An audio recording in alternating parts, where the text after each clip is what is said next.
likely playoff appearance, although with the expanded NFL, one never knows. And for the Raiders, actually better than you think. They have had a lot of games. There have been some blowouts, but a lot of games, and the game in Denver was a great example, where they're a play or two away from finishing the deal. So I think Pete Carroll is making progress as long as Davis stays out of the way and allows Pete to do what he's done in the past. The Raiders will be okay, but it's probably not going to be for this year. But anytime the Raiders and Cowboys play, you have two of the most loyal local fan bases at work.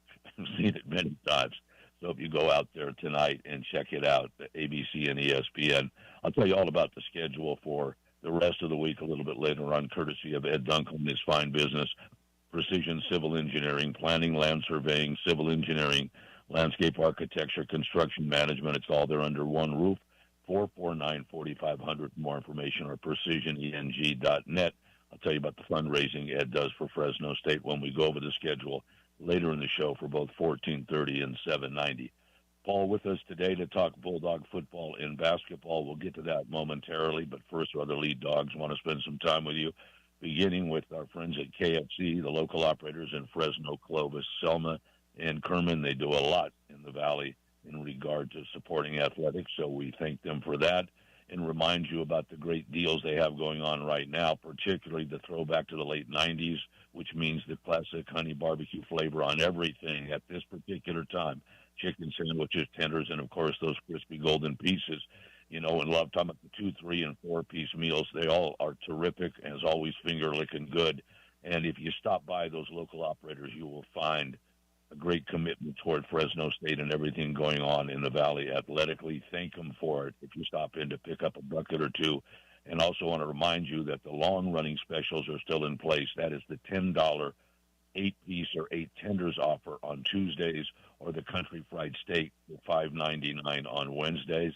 And keep in mind, chicken sandwiches with the barbecue flavor on them right now, still just $3.99. Great deals at the local KFCs in Fresno, Clovis, Selma, and Kerman. We thank them for their sponsorship each and every day on the show. The other reminders, first, the weather from Lee's Air Plumbing, Heating, and Roofing. People that have been in the Valley since 1981, you see the avocado green and blue trucks all over the place. I'm having to do work even during COVID. Really professional people, very reasonable in their pricing and very timely. Anything you need, give them a call, 825-5337, which is 825-LEES, or leesair.com on the web. And also, they sponsor the Lee's Air Hotline. That's how we'll bring Paul up and other guests, and how Phil also brings callers from the general public. So mark that number down, 559-320-1430. You can give Phil a call during his show. As far as the weather goes, it is clearing right now after what has been naturally a very rainy several days. Still a chance, particularly in the foothills, of rain tonight and maybe into tomorrow. 58 today, 57 and patchy fog tomorrow. You know, the fog sure to follow the rains. 61 and dense fog on Wednesday, and then again back to showers on Thursday if it does materialize, and a 59. Maybe early showers on Friday and a 58, and then we hit 63 and 62 over the weekend with, again, fog in the morning, sun in the afternoon, and, of course, Fresno State and Utah State getting ready to kick it off Saturday at the stadium at Valley Children's. And I don't need to tell you a critically important game, and I'll go over with Paul the very strange weekend in the Mountain West. The Bulldogs almost pulled to an inside straight, for goodness sake, because they almost had everything that could go their way on Saturday in other games, but at the last moment, both New Mexico and UNLV escaped, so we will talk about that momentarily. But I want to thank everybody at Lee's again for allowing us the time to bring you the weather. Again, leesair.com, 825-5337, 825-LEES. Anything you need, central air, plumbing, heating, or roofing. And the final reminder comes courtesy of another longtime friend. That's Joe Cruz and his outstanding business, Precision Civil Engineering, being what Ed brings to you. And for everybody around the area that needs valves, it is Superior Pipe and Stainless Supplies. Ed and Joe, two terrific benefactors for Fresno State. Joe's Business, 4529 North Marty Avenue in Town, Suite 103. You can give him a call at 266-7473, which is 266-PIPE, or stop by in person at 4529 North Marty Avenue in Town. Hit him up. He'll tell you exactly what he can do for you. If you're someone working at a plant, if you're a maintenance person, tanker delivery service, working around a boiler, anybody who relies upon a valve, if it goes down, your business can come crashing down. Joe has the great components, the pipe fittings, the valves, the sanitary fittings, the food-grade chemical hoses, the suction hoses, all there under one roof. Stop in and see him. More information on the web, superiorpipeusa.com, or Gabe, who works for Joe, has a direct email, gabe.sbs@gmail.com. If you stop by, tell Joe what is going on with your business. If it's anything he can fix immediately, he will certainly do it. If it's something where he gives an estimate and then has a day or two to make sure you get back up and running, he'll do that as well. Always contact him the minute something goes south for you, because if your business hits that kind of bump in the road, it can be catastrophic to the bottom line. After Joe finishes addressing your needs, if you have a few minutes, he will tell you what he has done as a booster for Fresno State now for over 3 decades, celebrating the 25th anniversary, by the way, of this fine business. And he would tell you right now that the best avenue, as we bring up each and every day, is to head to the main website at gobulldogs.com. There's a donate link at the top. You can't miss it. It'll take you to different areas of donation. The BDF is there, the Bulldog Foundation, celebrating its 75th anniversary right now. You've also got Club Red under that header. Under major giving societies, you'll find the Green V Society, the Myers Champion Circle is there. Then under ways to give, you've got the methods of support. That's a delineation of everything you can do for Fresno State. The Valley Co-op, which is critically important, is there as well. Click on that for more information. And then under sports clubs, they have the ability to bring your money directly to the sport you choose. For instance, Quarterback Club for football, Timeout Club for men's basketball. Jack Fertig with me on Wednesdays to talk basketball on the board of directors of the Timeout Club, and he has said they'd love to have more members. Give him a call directly on his cell, 559-287-3305, or fertigjack@AOL.com if you want to hit him up with an email. There are links to other sports there as well for both the men's and women's teams, including Dugout Club, for instance, for baseball. And then finally, we talk about NIL monies under the aegis of Fresno State right now. Any sponsorship idea you might have, any donation, big or small, contact the university.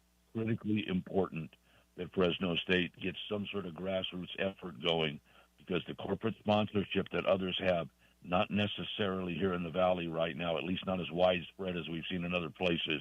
So it's going to take everybody pulling together, and it's going to take money, that's for sure. So anything you can do, stop off at the gobulldogs.com location, do what you can for Fresno State.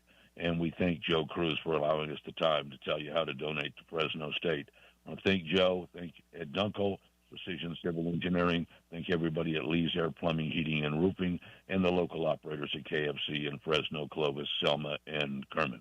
Right now we turn to our longtime friend and longtime voice of your Bulldogs, and someone who I think is still drying out from Saturday night, although unless there was a leak in the press box, I'm sure he was fine. It is Paul Lepper. Paul, how you doing? Tony, I think I have dried out. I mean, I was out in the Quarterback Club tailgate, thanks to Alan Cade and the crew for some great food and some great stories out there. So I did splash through a few puddles, got my socks wet, felt it all night. But my spotter, Rob Cochet, kept taking a rag and drying off my spotting folder, so that was helpful. Got to do windows open. Can't have the windows closed or you won't see anything. So, no, it was a memorable night for the Bulldogs.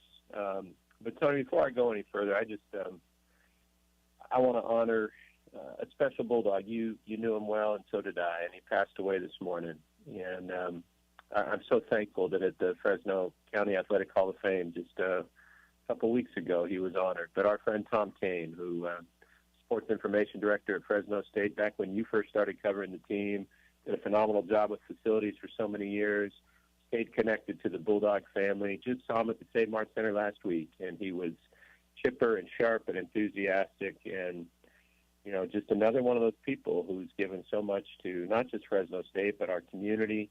He served the Fresno County Athletic Hall of Fame board for more than 40 years, and at that last induction ceremony, he and two other awesome Bulldogs, Tom Summers and Pat Ogle, were honored for all their years of service on the board. So I'm really glad the Hall of Fame did that, that he felt the love while he was still with us. One of those people that was an unsung hero on campus for years and years and years, and nobody loved the Bulldogs more. And I'll never forget in 2008 when the Bulldogs won the College World Series, Tom Kane had been driving Bruce Ferris around, the old Fresno Bee sports writer, everywhere. And he trusted Rayo and I to take Bruce up to the press box. And I knew that was a big, to take that torch for him was big. But he made Bruce's final years so memorable. And he had a lot of people, especially his family, that made his last years with us here in the Valley super memorable. So his granddaughter was statting the game at Valley Children's Stadium on Saturday night, and we'll continue to follow in his footsteps. But Tom Kane was a great Bulldog, and we're really going to miss him. So thanks for giving me some time to share. Well, my pleasure, Paul, and no doubt about it. Tom was unbridled enthusiasm for Fresno State, and a lot of times when we needed to cover a game, Tom would say, "Where do you want to sit?" And, you want to sit directly behind home plate? I'll put a table right directly behind home plate for you.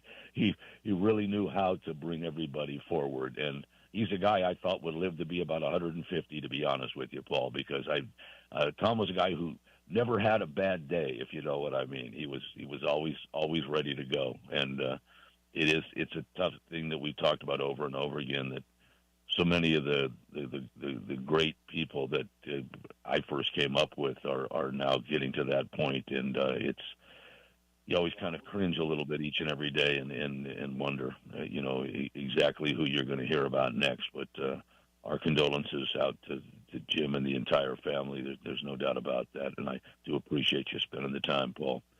All right, they transition back again, and I'm not going to say to the toy department because one more time, sport is very important to a lot of us, but to transition back to sport itself.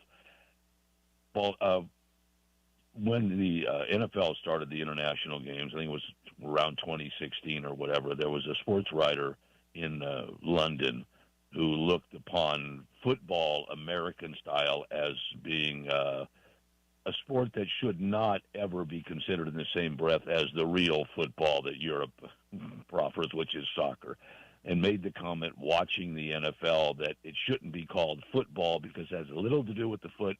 It should be called shoulder ball, because he said it appears they spend most of the time ducking their shoulder and hitting people. All right, it was rather a disdainful look at American football. Now, that has since changed over the years, but the one thing that he was wrong about, Paul, for sure, is the lack of emphasis on foot. He has not paid attention, because this weekend past, the foot of football, how many, Paul, in college and in the NFL, games were decided by a field goal or lack thereof, impacting games yesterday in the National Football League, up and down all day Saturday, and one in particular, you know where I'm headed here, at Allegiant Stadium, where a kicker for Utah State who had not missed a field goal all year long, kicking in the elements in Cache Valley, was 10 for 10 and missed 3 field goals, including one that was point blank at the end of regulation that could have given the Bulldogs a critical victory that would have taken UNLV out of the mix. The same way Colorado State, coming from 10 points back, was driving with a chance to upset New Mexico, and a turnover cost them. Paul, the Bulldogs took care of their business, but per the emails that I've gotten, Robert S. and Robert P., etc., the Bulldogs need to win 2 straight. Paul, you look at UNLV and New Mexico and shake your head a little bit, or do you think this thing is still going to work out if the Bulldogs win their final 2 to make one of those 2 slots for the championship game of the conference?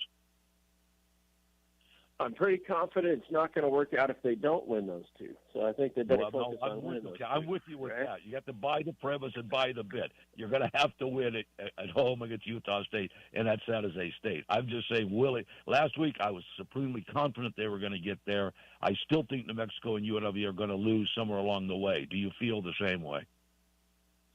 Well, somebody's going to lose, right? I mean, New Mexico plays San Diego State. there's other games between some of these teams. Hawaii can still help the Bulldogs' cause. So, but that's completely out of your control. So you can't, Yep. As tempting as it is, as important as it is, as, significant as it's going to be in determining what ends up happening with the title game, you have zero control over it. But you can control this game against Utah State, which may situationally be the toughest game of the year for them, right? Because they know what's in front of them. They know if they win 2 games, they have a good chance of playing for a conference title. And even if they didn't, they would still have a chance at a 10-win season, which when you're a first-year head coach, that's a big deal. So they have to win Saturday. And this is a challenge. I mean, people maybe haven't paid attention to Utah State, but they know the name Bronco Mendenhall. They know his track record of success. And I think most significantly in this game, the Bulldogs are facing the kind of quarterback they haven't seen this year. I mean, Daniels at Kansas was a 6-year guy who's experienced, could run it if he needed to, and had tremendous touch. But Bryson Barnes is a legitimate dual-threat QB. He's the only quarterback Utah State's ever had, and they've had some good ones. Jordan Love, Chucky Keaton. He's the only one who's ever had 2 100-yard rushing games. He scored 8 rushing touchdowns this year. And, oh, by the way, when he throws it, he's thrown 18 touchdowns and only 3 picks. So this is a big-time weapon that they're going up against. They haven't faced a quarterback who's had the kind of season that Bryson Barnes has had. And right. when so that'll be a great challenge for what's one of the best defenses in the conference, if not the country right now, statistically. But it also makes you wonder, will the offense be able to keep up? If Utah State doesn't turn it over and plays the kind of football the Aggies have been playing and doesn't miss 2 walk-off field goals like they did in Allegiant, can the Bulldogs score enough to win the game? And they can really use the help from the Red Wave. Senior Day, Ag Day, Boots and Buckles Day, or night, I should say. 7:30 kick Saturday, and the next Saturday in San Jose, that's going to be at 7:30 also. But to me, situationally, this is the biggest game of the year because it's a stiff challenge against the kind of player you haven't dealt with. It's going to test your defense in a different way.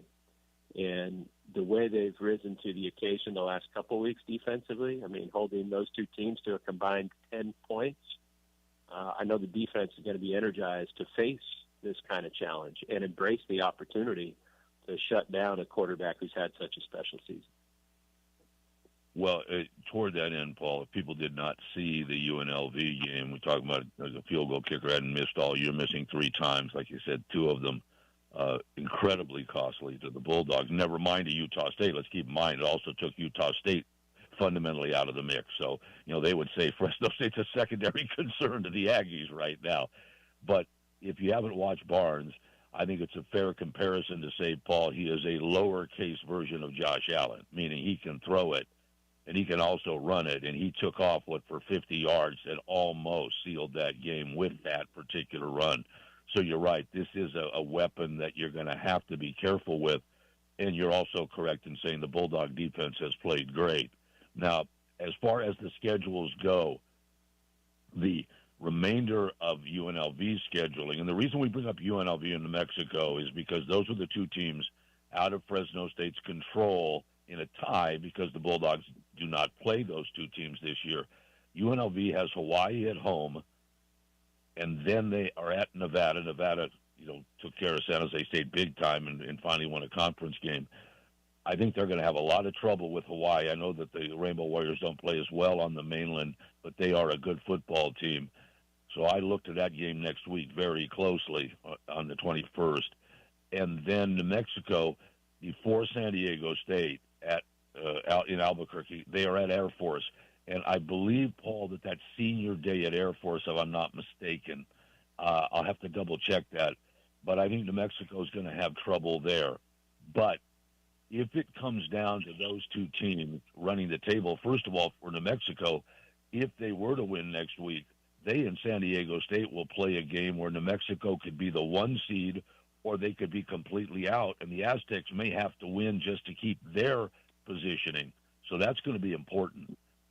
That kind of scoreboard watching aside, Paul, from what you've seen from Fresno State in this defense, any reason to think the Bulldogs can't get it done the next 2 weeks? I'm not going to ask you to guarantee wins, but as fine as Utah State might be offensively, you referenced it, the Bulldogs defensively have been absolutely terrific since the Colorado State game. That was the wake-up call, and they've been great. Any reason to think otherwise here for the last 8 quarters of the regular season? No, I think, defensively, they're playing as well as anybody. And, I think everything you just broke down about the other team schedules, no game in this league is a gimme this year. Nevada, what it did to San Jose State is a reminder. And when it's Nevada UNLV with that cannon on the line, that's always the game where the bad team can upset the good team. And same goes for the Bulldogs finale in San Jose, right? The Spartans can't make the bowl now. They can embrace the spoiler role. That's going to be a challenge. There aren't going to be any gimmies anywhere. But as far as can Fresno State play the kind of defense to force turnovers, to thwart the biggest challenge they've faced at the quarterback position this year, absolutely they're capable. I mean, they've got an experienced secondary. Their corners are as good as anybody in the conference. Cam Brock's leadership at safety, I think, has been tremendous, and he had a good game the other night. They had the injury to Thunderbird, but now Kajabi and Stute are getting a feel for it. Titus was the defensive player in the game the other night. And on the D-line, I mean, they lost probably one of the biggest unsung heroes on the team. I mean, people don't realize how big a difference Martin Owusu has made this year in the run game, and they didn't have him Saturday night. He's out for the year with a lower body injury. So to replace a guy like that with a team approach and rotate 8 or 9 guys on the D-line and shut down the opposition the way they did, that's impressive. So is it a bigger challenge against Utah State's offense than Wyoming? Yes, a much bigger challenge. But is this defense and one of the sharpest young coordinators in the game, Nick Benedetto, up to that challenge? I absolutely believe so, and a sold-out crowd could help push them over the top. So it's going to be a fun night at the stadium. We know the weather's going to be better than it was this last Saturday, and there will be more fans in the seats. But I just want to echo what Pat Hill said during the hot dog race Saturday night, what Coach Entz said during his news conference today. Hats off to those fans. I have a friend who's battling cancer who was out there with her family enjoying that ball game. And I saw so many people, wearing their ponchos, staying in their seats, cheering loud. When our hero of the game was introduced at halftime, even though he played for the University of Wyoming, Darryl Matthews got the loudest cheer of the night. There were enough people to make that noise. When our guy CK got him going with the Fresno State chant, I mean, it was as loud as ever, even with fewer bodies. So it says something about the commitment of the Red Wave and those truly diehard fans, and that's what makes this program go. That's what makes our community special. So I want to see all those folks and a few more on Saturday night. You brought up Kajabi, Paul. I don't remember in recent memory someone jumping into a position and having such an immediate impact. I mean, we've seen bits and pieces, but because of injury and other things, he was there, and you just cannot have a better full-time debut than that, can you? No, to do what he did at Boise and then to do this, he's making plays, and he's a smart player, right? I mean, the guys that really understand the scheme always end up a click ahead, and for him that's coming early, which is a great sign. He could be one of those guys. I mean, we've had some really special linebackers from Clovis West, right? You think about Mark Daly and David Adamo for Pat Hill. Had some other Golden Eagles make an impact like Brad Bell, but, I think Titus is going to end up right on that list. And, it's a silver lining for him to get this experience now. When Kavion comes back next year, all of a sudden you're in a real favorable position because Pearson's going to be out of eligibility.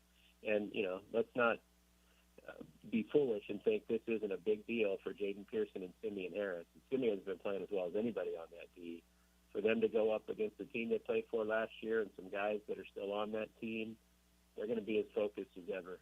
There's so many reasons to be there Saturday night and to be dialed in. And, I think the title game appearance is a strong possibility. Is it completely within their control? No. But I think if they take care of their end of the bargain, there's a better chance than not that they're going to end up playing on December 5th.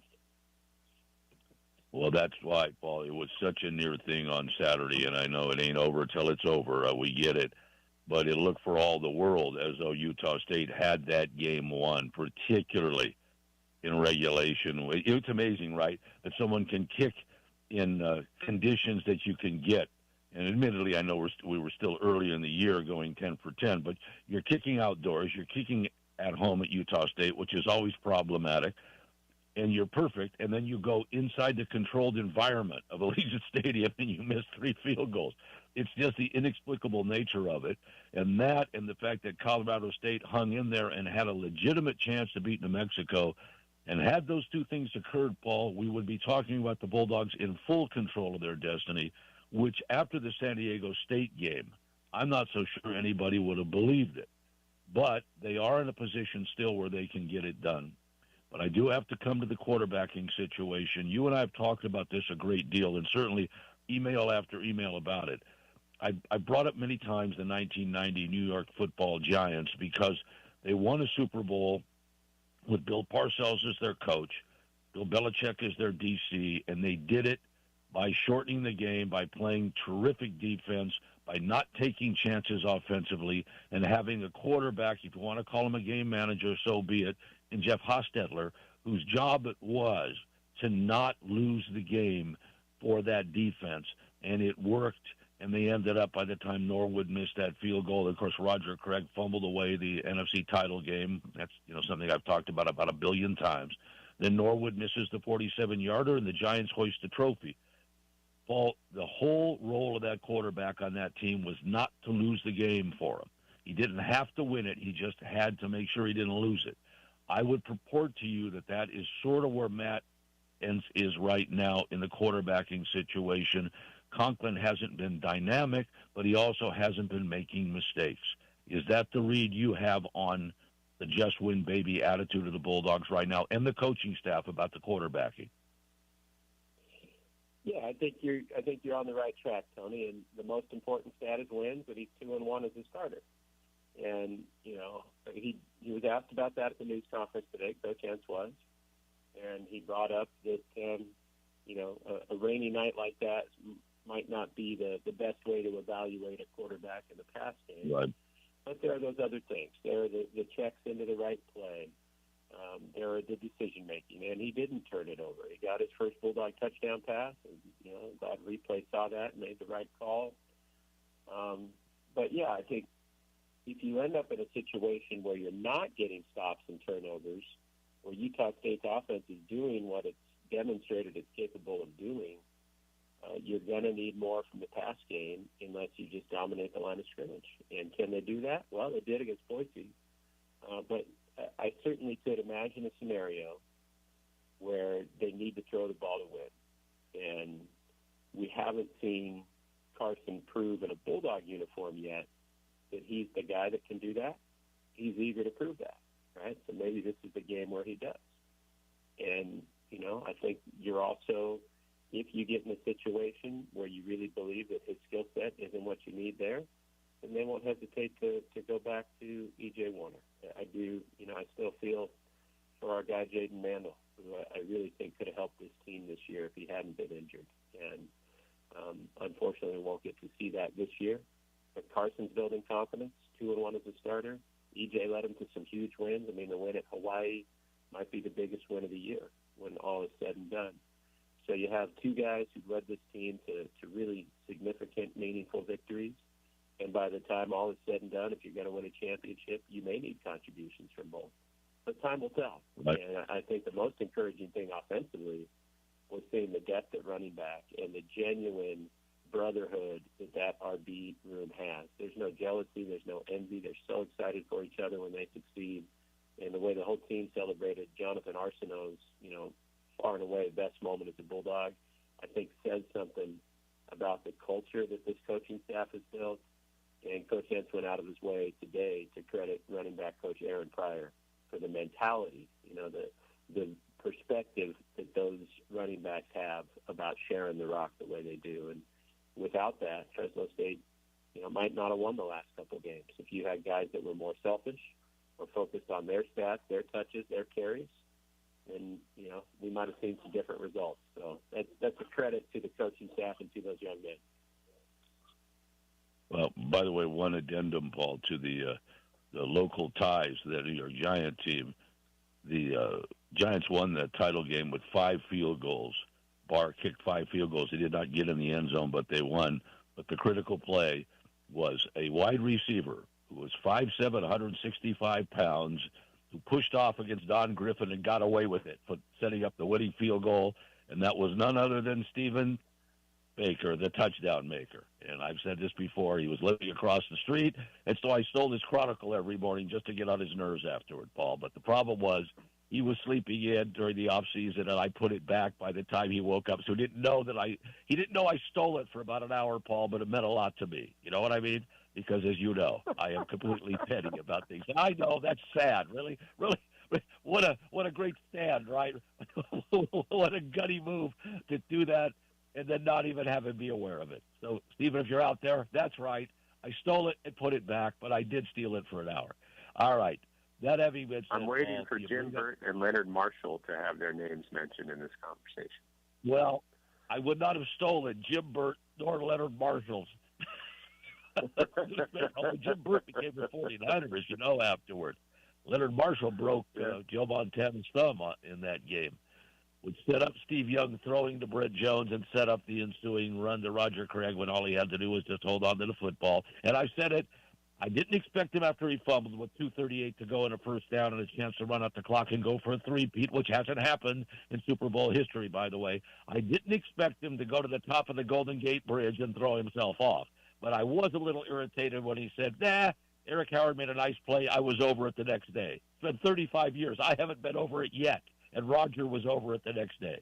But only one of us is going to the Hall of Fame, but it's not going to be me, unless I'm driving to Canton as a spectator. I want to go back to what you talked about, Paul. The two teams on the schedule can both put up numbers.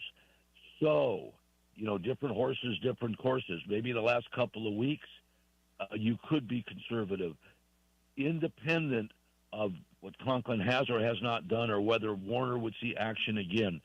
Or are the Bulldogs going to have to open up the offense mandatorily against Utah State and San Jose State? Or do you say, I'm not sure about that. I'm just wondering going in? Well, I think that's you start with a game plan and you're ready to adjust. And you did see a lot of creativity in the run game the other night, right? Or as Pat Hill said on our broadcast, a lot of eye candy.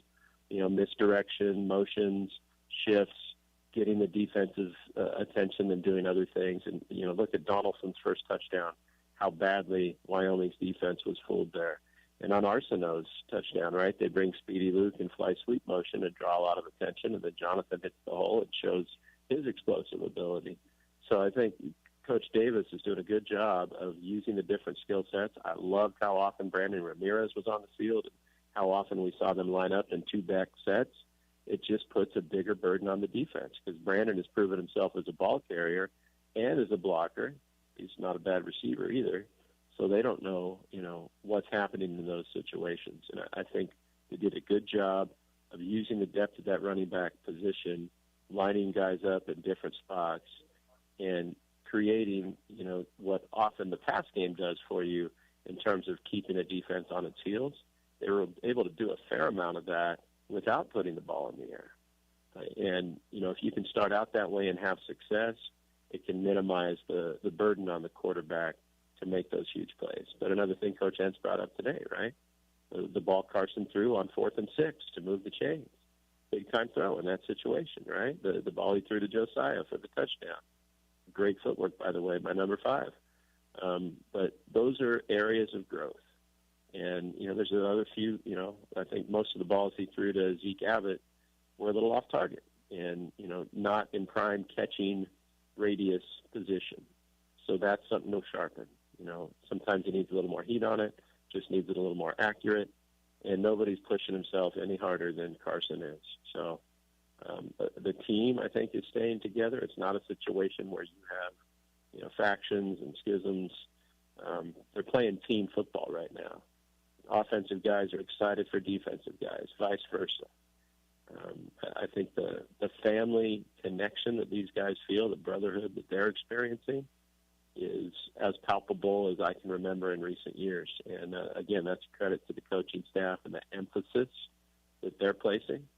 And, when you played really well at home all year and only lost one game at home, you want to make sure you finish your home schedule with a resounding victory. So they're going to be focused, motivated, and ready to put on a show for the Red Wave on Saturday night. And again, one game at a time, but also the micro and the macro. The micro is a game, play to play, game to game. The macro is there's a possibility that you could not only you will definitely finish your regular season in state. You could finish the entirety of the conference, including the playoff game in state, and you could end up in L.A. playing a bowl game. That would be a great way to finish the season. First things first, Utah State 7:30 on Saturday night. I hope people are out there with the better weather coming up. Paul, before we wrap it up, I want to ask you about basketball. I realize you had the football game opposite the Utah Valley basketball game. It did come back. Gorey made a big bucket late, and the Bulldogs played D in the last 24 seconds or so to win. Your sense that they're making progress? Too early to tell. Stephen F. Austin, by the way, is in, and 4 other guys. That's the joke. Tomorrow at 6 o'clock at SMC. Making progress, Paul? What about it from your point of view? Yeah, making progress. And Stephen F. Austin's 4-0, by the way. And I want to comment on that. I did watch back a lot of the game, so I do have a feel for it. But I have to. I mean, we haven't done a show since the big news that our guy Aaron Judge did win his 3rd MVP, which should be his 4th. And you asked me a lot of questions about that in recent weeks. So I just want to give the writers credit for doing the right thing. As special as Cal Raleigh was this year, the clear MVP was number 99. And maybe we take him for granted because we've been talking about him for so long and because he's so humble and never seeks the spotlight. But that is such a huge, monumental deal to have a 3-time American League MVP who plays the game the way really no one ever has. And he's your guy from the Valley and from Fresno State. That's not just a big deal for Coach Overland and the baseball team, who, by the way, it was great to see them honored at the football game the other night. But it's a big deal for all the sports on campus. When you're recruiting and you can say, hey, you know that Aaron Judge guy? He's a Fresno State Bulldog. Big, big deal. So congrats to Aaron and his family. And just so thrilled for him. And he'll continue to be the ultimate ambassador for Linden, for the Valley, for Fresno State, for the Yankees, and really, in my mind, for the game. I mean, he is the guy people look to. If you want to be a baseball player, follow Aaron Judge's example. And what he does off the field is equally as impactful as what he does between the lines, the impact he has on his teammates, on the community. There's a lot of Bulldogs that I've gotten to call their games and gotten to know as men. And, there's no one I would be more proud of than Aaron Judge for who he is as a person and the way he does everything he does. So just pumped for him, his wife, Sam, and their little baby girl and the rest of his family. So congrats to Aaron. And on basketball, that was a turning point for the team because they've had so many games like that the last 2 years, right? Last year, I really thought, this is not picking on anybody, I thought there were 10 games last year that they realistically could have won that they didn't. And I think Coach Wahlberg would tell you the same thing. That 6-win season could have been 16 if they were able to finish the games that they had opportunities to win. And here's a game where they find themselves down double digits in the second half. They put on the press. They find an advantage. They take advantage of weaknesses in the opposition. They play the matchup game. They get a freshman like DJ Stickman coming in and play like he's not a freshman, and I think we're going to see more and more of that. And then to have a guy in Deshaun Gorey who, had kind of played his way out of the game in terms of he was on the bench because he hadn't been effective.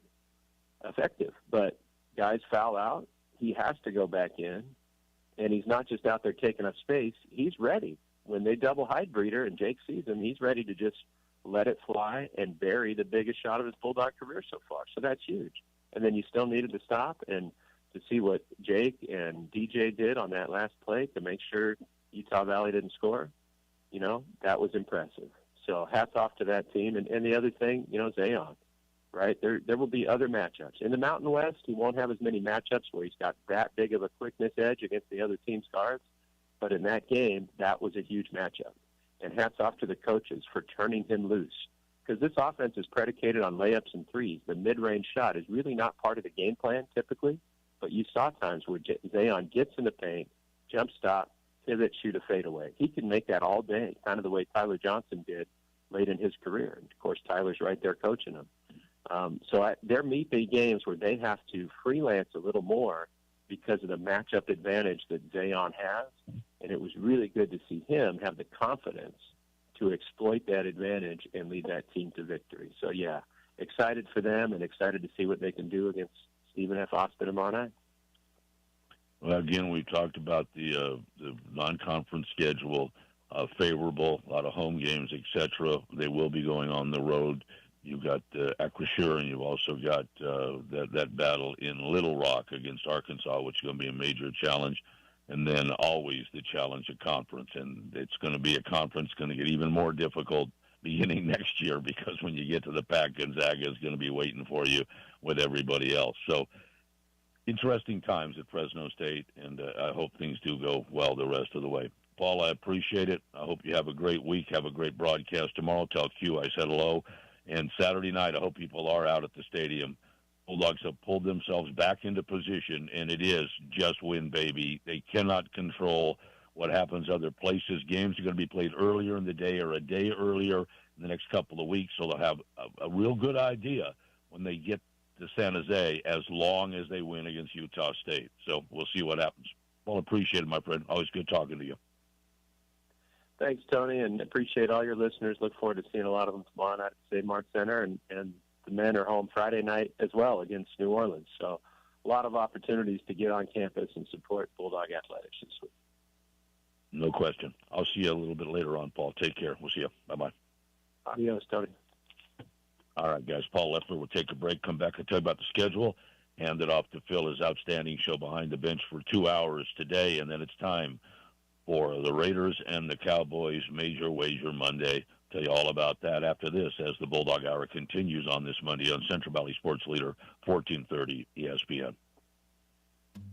The deadline to receive the 30% federal solar tax credit is December 31st. That's the day your new solar system must be operational. The deadline to call Donald P. Dick is Friday, November 21st. A new solar system starts at under $10,000. Donald P. Dick will provide a proposal with all the details for you to make an informed decision. Let Mr. Cool show you how to drive down the cost of home energy. Call 559-255-1644 for Donald P. Dick. Craving big flavor? Head to Me and Ed's Victory Grill in Fresno. Bite into the legendary Victory Burger, dig into the fall-off-the-bone ribs, or share the ultimate Victory Platter with friends. From those legendary Me and Ed's pizzas to fresh salads, cold drinks, and a warm hometown vibe, every bite and sip is a win. Watch the game, catch up with friends, or bring the family. Me and Ed's Victory Grill in Granite Park, Fresno. Don't miss ESPN's Major Wager Monday Night Football every week. Come hungry, leave a champion. Victory tastes better here. Ed Dina's, the dealer in Dinuba that does. Yes, he does. Hey, it's Ashley Dina from Ed Dina's Auto Center, and if you've been thinking about upgrading your ride, this is the month to make it happen. We're rolling out Black Friday savings all November long. You'll get year-end clearance pricing on every vehicle on the lot, plus top trade-in values and fast, hassle-free financing from a family-owned dealership that truly knows how to take care of people. We're proud to serve our communities, so don't wait. Check out the inventory now on eddinasautocenter.com. Are you tired of waiting forever for your prescriptions? Grizzly Pharmacy is here to tame your healthcare needs. We fill most prescriptions in 15 minutes or less, always accepting new patients. And enjoy free delivery to your home or workplace in Fresno and Clovis. We accept all major insurance, including Medi-Cal, Blue Cross, and Optum Rx. For our Clovis location, please call 559-324-1808 or visit grizzlypharmacy.com for more information. Welcome to Banyan Tree, Fresno's favorite dispensary. Voted 2025's Best of Central California's People's Choice Award. Need some healing and relaxation? From flower to edibles, concentrate to vapes, we've got top shelf products at down-to-earth prices. Whether you're a seasoned smoker or just kinda curious, our knowledgeable staff will help you find your perfect match. So climb the Banyan Tree and see how high you can get today. Order ahead at banyantreefresno.com for quick and easy pickup. Banyan Tree, rooted in quality, grown in Fresno. You'll find them at every big box hardware store. Are you sure we carry that? We've all met at least once, or tried to chase one down. Legally and by all appearances, they are employees. Customer assistance to hardware. but they are the unhelpfuls. Do any of you know where I can find one? Nope. Because sometimes the hardest thing to find at a big box store is help. So you should probably come to Fresno Ag Hardware. All the hardware you need and the help to find it. A what? Hi, buddy. Welcome back. 251. A couple minutes on the show. Handed off to Phyllis Goodfield behind the bench. 2 hours today. And then it's time for Major Wager Monday. Me and Ed's Victory Grill, Cedar and Dakota Granite Park, the great food of Me and Ed's, the terrific atmosphere of the Cowboys and the Raiders. Carter and the gang out there. Stop by. Major Wager Monday, always a lot of fun at Me and Ed's Victory Grill, Cedar and Dakota Granite Park. Remind you guys that on Friday it will be Clovis in Central East. Bill, Paul, I believe Pat Hill as well. I have that game for you. Phil will tell you all about it when he comes up a little bit later on. I'll get to the schedule in just a moment, but first, one more reminder about our friends at KFC in Fresno, Clovis, Selma, and Kerman. They have the throwback to the 90s going on right now, and that means classic honey barbecue flavor on everything, the chicken sandwiches, the tenders, and, of course, those crispy golden pieces you know and love. Always KFC, finger-licking good.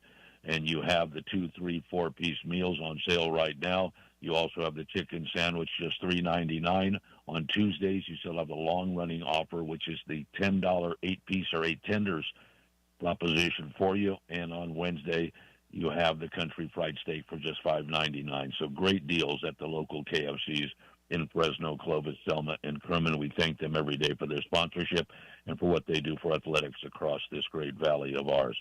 The other reminder comes courtesy of Ed Dunkel and his outstanding business, Precision Civil Engineering. They enable me the time every day to tell you about the upcoming schedule on both 1430 and 790. We'll get to that in a second, but remind you that planning, land surveying, civil engineering, landscape architecture, construction management, all they're under one roof at Precision Civil Engineering, 449-4500 or precisioneng.net for more information. Also, Ed has the great fundraiser for the Lyles College of Engineering, where they are able to unify athletics and academics to provide more funding resources to students. It's worked out beautifully over the years, and a lot of those grads from the Lyles College of Engineering on campus go to work for Ed at Precision Civil Engineering. As far as the schedules go, again, tonight, 5 o'clock, we'll join after Phil has 2 hours of his show. Cowboys and the Raiders on the Raider Network tonight, usually Westwood 1 unless it's the Raider, 49er, or Ram games.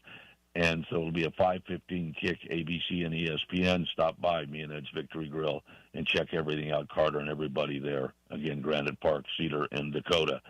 Lakers back to action tomorrow. They've had a great road trip that they've just wrapped up, and we'll see what they do with LeBron, by the way, in the future. I think they should put him on bubble wrap until April and then bring him out like Superman.